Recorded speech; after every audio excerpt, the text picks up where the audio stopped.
आज काहीतरी स्पेशलच्या थर्ड एपिसोडमध्ये आपण बनवणार आहोत पावभाजी. चला तर मग पाहूया. सर्वप्रथम पावभाजीसाठी फ्लावर, बटाटा, गाजर, बीट, शिमला मिरची आणि वाटाणे एकत्र करून कुकरला 3-4 शिट्ट्या काढून घेतल्या. फोडणीसाठी मिरची, टमॅटो, कांदा, कोथिंबीर चिरून घेतली. त्याचबरोबर अद्रक लसूण पेस्ट बनवून घेतलं.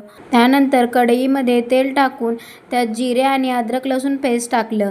अद्रक लसूण पेस्ट लालसर झाल्यानंतर त्यामध्ये कढीपत्ता आणि कांदा टाकला. कांदा लालसर होईपर्यंत परतून घ्यायचा आहे. भाज्या शिजलेल्या आहेत आणि यातून पाणी वेगळं करून या भाज्या मॅशरने मॅश करून घ्यायच्या आहेत. त्यानंतर कांद्यामध्ये कोथिंबीर, टमॅटो, हिरवी मिरची टाकायची आहे. टमॅटो छान परतल्यानंतर त्यामध्ये मीठ, हळद, मसाले, तिखट, धनिया पावडर, तुमच्या आवडीप्रमाणे आणखी काही मसाले हवे असतील तर ते ॲड करायचे आहेत.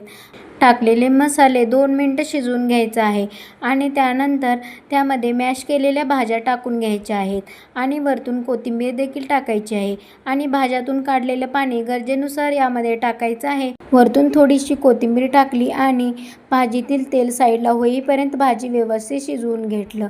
बटर लावून पाव भाजून घेतला आणि गरम गरम पावभाजी खाण्यासाठी सर्व केली. पावभाजी खूपच छान झालेली.